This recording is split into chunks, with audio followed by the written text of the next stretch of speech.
way to becoming a college graduate. Wouldn't even stop to talk to the average kid. The type of Latina I'd sit and contemplate marriage with. Fuck the horse and carriage shit, her love was never for hire.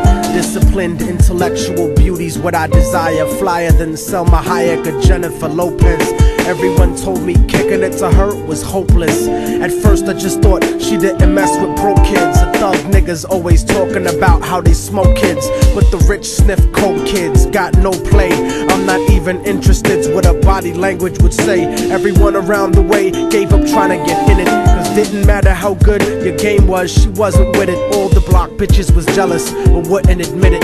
Talk shit and deny to everyone that they did it, cause they regretted the long list of niggas that they let hit it. And no one ever gave them shit except McDonald's and Diddick. Smoking weed with thoughts of envy whenever they lit it. She spoke intelligently and they bit it, always trying to copy, but when they tried to use her vocab they sounded sloppy. She had a style all her own, respectful and pure. I was sick in the head for her and there wasn't a cure.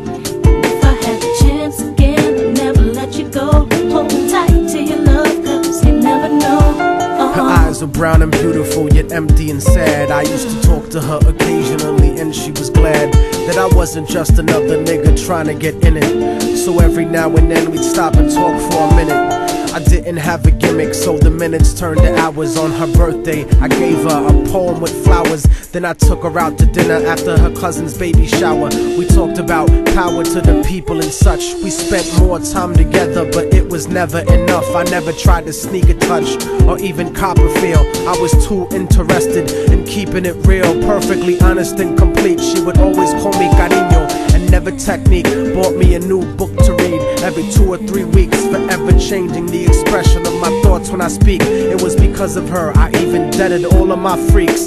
She convinced me to stop hanging out on the streets, to stop robbing and stealing from people like you. Instead I took her out to the Apollo and the Bronx Zoo, Museo del Barrio and the Metropolitan too. Got to the point where I was either with her or my crew. So I decided one day to tell her my feelings was true. I couldn't live without her, so I told her face of my fears. But honey's only response was a face full of tears. She could only sob hysterically, holding me tight. I tried to speak, but she wouldn't stop until I left sight. I felt like a moth who got himself too close to the light. Except I didn't burn, I turned cold after that night. Don't you know that time waits for no man? And our fate is all planned.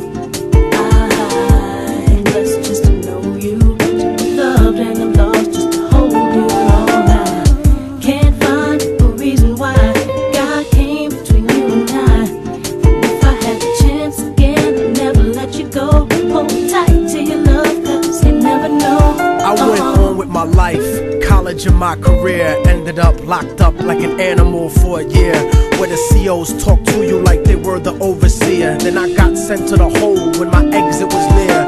At night in my cell, I'd close my eyes and I'd see her, hold her close in my dreams. But when I woke, she disappeared. Just an empty cell until the state gave me parole. In the summer, came back intact and on track. But the fact of the matter is I still felt cold. Even after my mother hugged me crying at home, my real niggas would catch me thinking out of my zone, fucking lots of different women. But I still felt alone, relatively well known around the New York underground. But I kept thinking of her and how we used to be down. The sound of her voice and the beautiful smell of her hair. Though gone physically, somehow it was still there. I had to do something because the shit was too much to bear. So I went and visited the building where she used to live. The world looks a lot different after you do a bid. Your way of life done changed, while primitive minds are still stuck in the same game. Like her cousin who was on the corner slinging cocaine, stepped in the lobby and tapped the button next to her last name. Her mom buzzed me up and hugged me up like a mother oughta, but her facial expression changed when I asked about her daughter. For no man, and our fate is all planned. I'm blessed just to know you, to be loved and I'm lost just to hold you all night. Can't find a reason why God came between you and I.